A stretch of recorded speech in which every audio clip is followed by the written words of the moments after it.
या व्हिडिओमध्ये आपण ब्लड प्रेशरची लक्षणे सोप्या भाषेमध्ये समजून घेणार आहोत। बरेचदा ही लक्षणे आपण इग्नोर करतो किंवा ही लक्षणे ब्लड प्रेशरची असतील असं आपल्याला वाटतच नाही। सगळ्यात पहिलं लक्षण म्हणजे सतत अतिप्रमाणात डोकं दुखणं।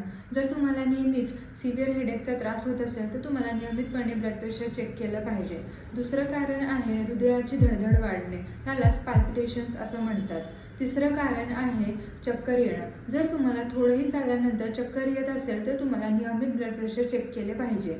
चौथं कारण आहे अस्वस्थ वाटणं किंवा अनकम्फर्टेबल वाटणं। त्यानंतर पुढचं कारण आहे नाकातून रक्त येणं। नाकातून रक्त येणं हे अतिप्रमाणात ब्लड प्रेशर वाढल्याचं लक्षण असू शकतं। पुढचं कारण आहे चालताना दम लागणं। जर तुम्हाला थोडेही चालल्यानंतर दम लागत असेल तर तेही ब्लड प्रेशरचं लक्षण असू शकतं। आणखी एक कारण म्हणजे डोळ्याला अंधारी येणं। जर अशी काही लक्षणे नियमितपणे तुमच्या शरीरामध्ये दिसून येत असतील तर डॉक्टरांकडे जाऊन लगेच तुमचा ब्लड प्रेशर चेक करा। धन्यवाद।